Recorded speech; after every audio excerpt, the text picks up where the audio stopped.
and nowhere else. Now we're going to focus on putting mass on your legs with 6 specialized exercises. We'll begin with the barbell squat. 5 sets, pyramiding up the weight with each set, 12 reps, 10, 8, 6, and 6 again. Second, we'll pyramid down in the hack squat. 4 sets, 6 reps twice, then 8, then 10. Third, we'll demonstrate the Romanian deadlift. 3 sets of 10, 10, and 8, adding extra weight on the third set. Fourth, we'll pyramid down again, this time with the leg extension. 3 sets of 8, 10, and 10. Fifth is a lying leg curl. 2 sets of 10, then 12, also pyramiding down. And finally, the standing calf raise. 3 sets of 15, 12, then 12, pyramiding up with each set. These 6 exercises will provide you with an extremely thorough mass-building workout for your legs.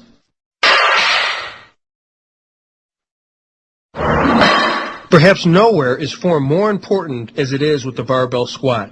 It's critical that you keep your head up throughout the movement and drop your glutes down and back as if doing a deep knee bend and sitting in a chair. The thing you want to guard against is rounding your back. Let's move through it. Start by standing erect with your feet about shoulder width apart and your toes turned slightly out. Hold the barbell behind your neck across your shoulders, resting on your upper traps. Check your balance. Check that your weight is even on both feet. Now, inhale slightly more than usual as you flex your knees and hips to slowly lower your body as if you were going to sit down in a chair. Your knees should come forward slightly, your glutes back and down, and your heels should stay firmly planted on the floor throughout. And, this is critical, your torso should incline forward up to 45 degrees from vertical, but no more. Concentrate on lowering your hips while maintaining just the slightest normal spinal curvature. Do not bend your back forward as you squat. At the bottom position, your thighs should be nearly horizontal. Then push firmly up through your feet and press your hips forward as you rise. As you start to hit the sticking point, begin your exhale and complete the exhalation when you're standing, pausing momentarily, then repeat into reps.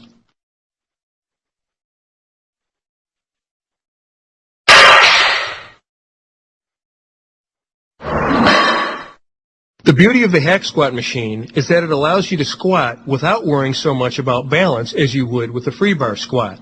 Think of the hack squat as a wall squat, that it might help you keep your torso erect and even though you're leaning back, help you maintain a natural curvature in your lower spine. Think legs. Think aligned spine. Let's give it a go. Facing away from the machine, stand under the resistance pads so they rest comfortably on your shoulders. Place your feet about hip width apart on a support platform. Keeping your torso erect and your back snug against the support pad, look directly forward so that your neck and head are aligned with your spine at all times.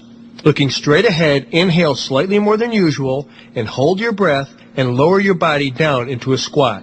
As you descend, your knees should travel directly over your middle toes. Move with focused control until your thighs are about parallel to the platform, meaning your knees should be bent about 90 degrees.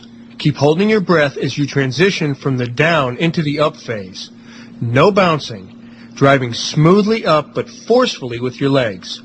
Exhale as you pass a sticking point, wherever it feels hardest, and hit the start position, pause, and then repeat into reps. Here's a maximum performance tip. If you want to hit your glutes a bit more, squat deeper throughout your reps. And a final word about breathing, and I don't mind repeating myself because it's crucial. Do not exhale during the transition from down to up phase.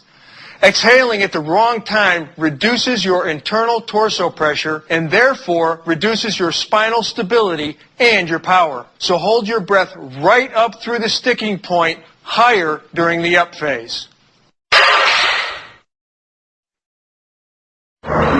For the Romanian deadlift, I'd like you to keep one simple metaphor in mind. Pretend that you're a rigid lever with a board-straight torso and board-straight legs. The only movement happens at the axis, which is your hip joints. Do this and you'll be isolating your hams and glutes just like you want. Start by standing upright with your feet roughly hip-width apart and your legs straight.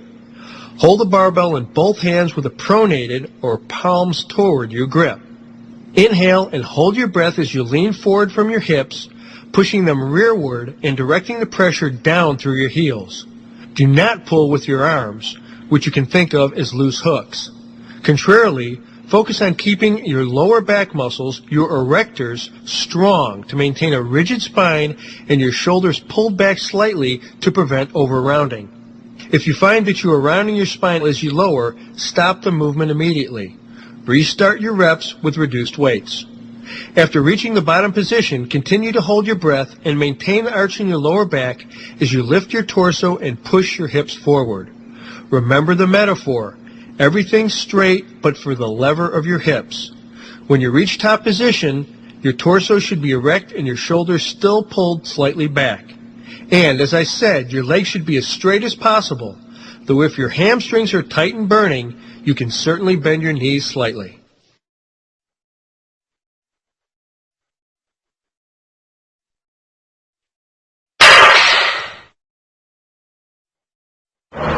With the leg extension, your thighs are supported by the seat and resistance pad on your lower shins. Sit comfortably with your thighs in full contact with the seat.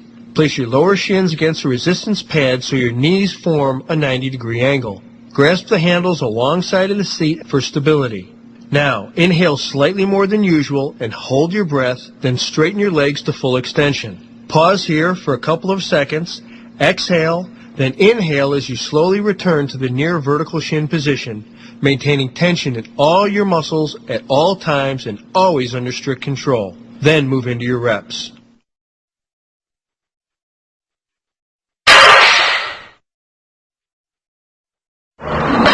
The lying leg curl is a bodybuilding favorite, and for good reason. It's a solid hamstring workout, but once again, you've got to keep strict form and get full contractions. Lie down on a leg curl bench.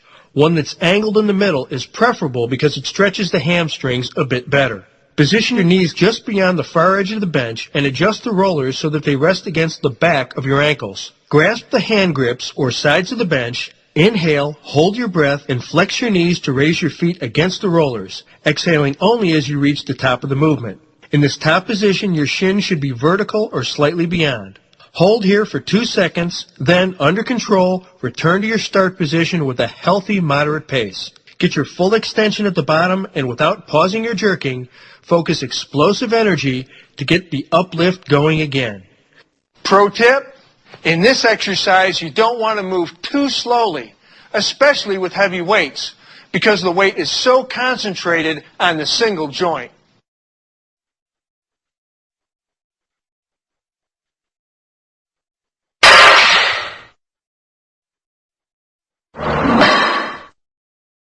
This exercise works both major calf muscles and should remain one of your calf training mainstays. Start by slipping your shoulders under the pads and placing the balls of your feet on the foot platform so that your heels are free to move through a full range of motion. Point your toes straight forward or slightly outside for a minor variation in stress of your calf muscle groups. Put your full body into complete alignment. Head, shoulders, hips, feet, one straight pillar of power. Now, lower your heels at a moderate speed until you feel a strong stretch in your Achilles tendons, here, and in your calf muscles. As you reach the bottom position, inhale slightly more than usual, and holding your breath, push vigorously but smoothly to rise as high as possible. Hold this top position for up to 2 seconds, then relax slightly, lower your heels under strict control, exhale, and rise again immediately. Then move into your reps. Don't pause at the bottom unless you're trying to increase ankle flexibility. For muscle development, you want to maintain the tension and never let up.